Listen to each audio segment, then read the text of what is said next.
Hello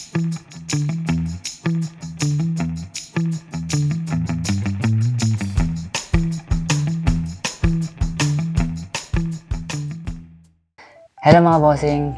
Welcome to part 6 unboxing series of CPU Cooler Edition. So meron ako dito nakikita nyo na space. Kasi nakasulat space eh. Meron ako ditong ID cooling na SL360 White Edition. Bakit 360? Kasi 360mm yung AIO nya. Pero ang fans nya is nakalagay.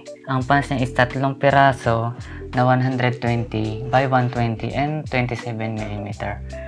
And yung AIO radiator dimension niya is 396 by 120 by 27mm. So ang overview nito is white variant siya, of course. And meron din itong black edition. Maraming builders na nakapag-install nito and I think maganda naman ito kasi aesthetically wise, ang ganda niya. Hindi siya masyadong RGB, hindi siya ganun ka-flashy. The performance, maganda rin I think. Nakapagpalamig talaga siya ng mga may init na CPU like i9 14th Gen. So, ang features nito is nagustuhan ko. Meron siyang digital screen na makikita yung temperature ng CPU, ng GPU, and also you can customize the image. Kung gusto niyo makita, please make sure to watch my videos sa result ng PC build na to, ng series na to. And i-follow niyo na rin ako para hindi mawala sa newsfeed niyo yung mga bago kong i-upload na content. And ang pros nito is meron silang 240 at 360mm na AIO. So, ano man size ang kuhanin nyo, meron silang available. So, ang price nito is affordable naman. Unlike sa ibang AIO na umaabot na ng 10K. So, kung gusto nyo malaman yung presyo, meron akong link na available dyan. You can buy this na rin sa link na nakapost ko. So, ang cons nito, since hindi ko pa siya na-unbox is, I think, okay naman siya. Medyo maingay lang. So, way back 2020, yun na rin talaga yung gamit ko. ID cooling na rin. First time ko itong mag-AIO actually. So, kung trip mo rin yung digital features ng AIO na to, at malaki yung PC case mo like ATX, this is all good. Pero baka magulat kayo, yung binili kong PC case is just M80X. Pwede siya, basta yung M80X nyo, naka-indicate doon na kaya yung 360mm AIO. So, now let's unbox this. Let's see what's inside. Ano bang nadarama? Ito ba'y pag-ihip na? Ayoko talaga sirain yung plastic, no? I think ang laki niya, promise. Wait lang, kailangan natin ng powers dito. Kapag gusto nyo ibenta yung yung PC nyo, sama nyo yung box kasi additional 30% pa rin daw itong box na to. Baka magulat kayo guys or magtaka kayo, ay masisira yan kasi tinatagilid mo or iba-ibang rotation ang ginagawa mo. Guys, don't worry, hindi siya masisira. So ito yung mga specs. So ayan. Ayan siya guys. So this is it, pansit. Unahin natin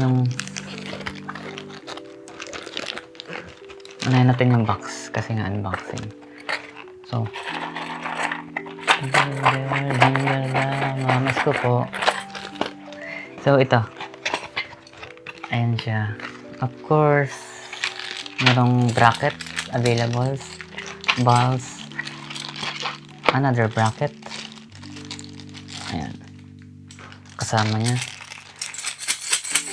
Ayan, mga malimos, parang mga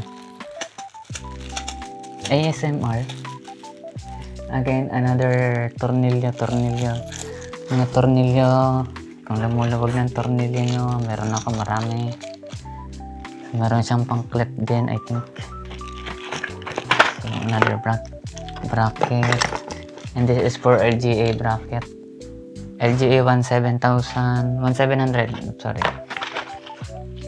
And meron siyang mga ganito. Pa rin. So, ayun guys. Sa mga hindi pa bumibili ng mga thermal paste, huwag kayong mag-alala kasi lahat ng air cooling system Hindi siya 100%. I mean, sa mga air cooling system, mga cooling system ng ID cooling, minsan may kasama talaga siyang ganito. And I think sa iba rin naman ibang brand. So, pero ako bumili kasi ako ng sarili ko. And ito siguro hindi ko magagamit. It's a Frost X25. High thermal conductivity, thermal grease, or thermal paste. So, yan. Hindi ko siya magagamit actually. Hindi naman sa dahil hindi ko siya prepared. No. Pero, mas gusto ko yung binili ko. Sige, mention ko na rin. So, yan. Arctic MX6 versus dito. Tapos, meron, ayun. So, AF127, meron siyang kasamang fans. Tatlo siya. The number 1 fan, the second fan, third fan.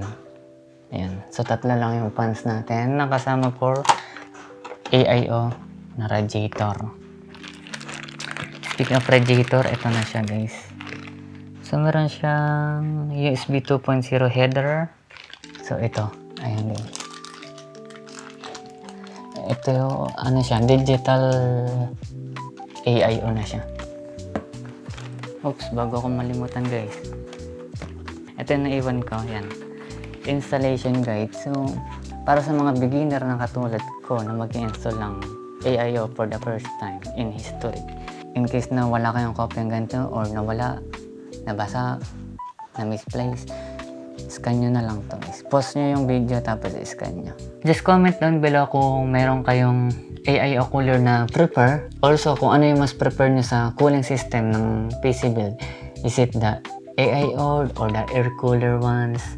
So again, this is the AIO